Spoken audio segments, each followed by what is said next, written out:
حي الزمالك معروف إنه حي راقي، وإن كل الناس اللي ساكنين فيه ناس غنية أو معظمهم، وإن البيوت اللي موجودة فيه بيوت نظيفة وراقية. بس ده جانب انتوا بس اللي تعرفوه، إنما الجانب التاني محدش يعرفه خالص، والجانب ده اسمه المنزل الأحمر.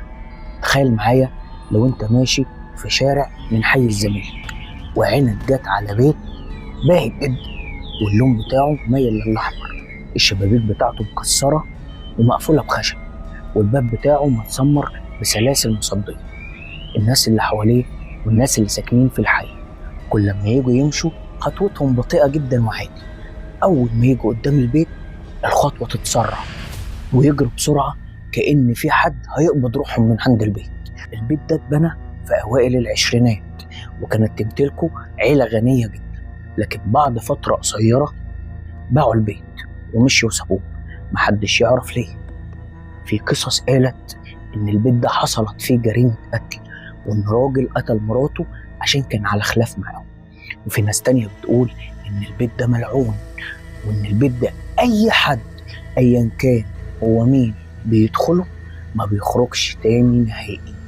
أول الجريمة حصلت واتسجلت من البيت ده كانت لست عجوزة ساكنة في الدور التاني. الناس صحيوا في يوم لقوها ميتة تحت البلكونة. الحكومة قالت إن الست دي ماتت منتحرة، بس الناس قالت إزاي وإن البلكونة أصلا متقفلة بحديد، يعني أصلا محدش يعرف يخترقها. دي كانت أول حاجة أثارت استغراب الناس وخلت الناس تثير الشكوك حوالين البيت. برضه ما وقفش لحد كده، لكن في عصرنا الحديث وفي سنة 2010 مجموعة شباب كانوا بيعملوا فيلم رعب، حبوا يدخلوا البيت ده وجابوا كاميرا ودخلوه بالليل. الكاميرا سجلت أصوات أقدام بتمشي على الأرض، لكن كصورة مفيش أي حاجة. وواحد من الفريق ده كان بيحس إن في إيد بتشده من التيشيرت، كل ما يبص ورا ما يلاقيش حاجة، يرجع يبص تاني، يمشي خطوتين يلاقي إيد بتشده من التيشيرت، يبص ورا ما يلاقيش تاني.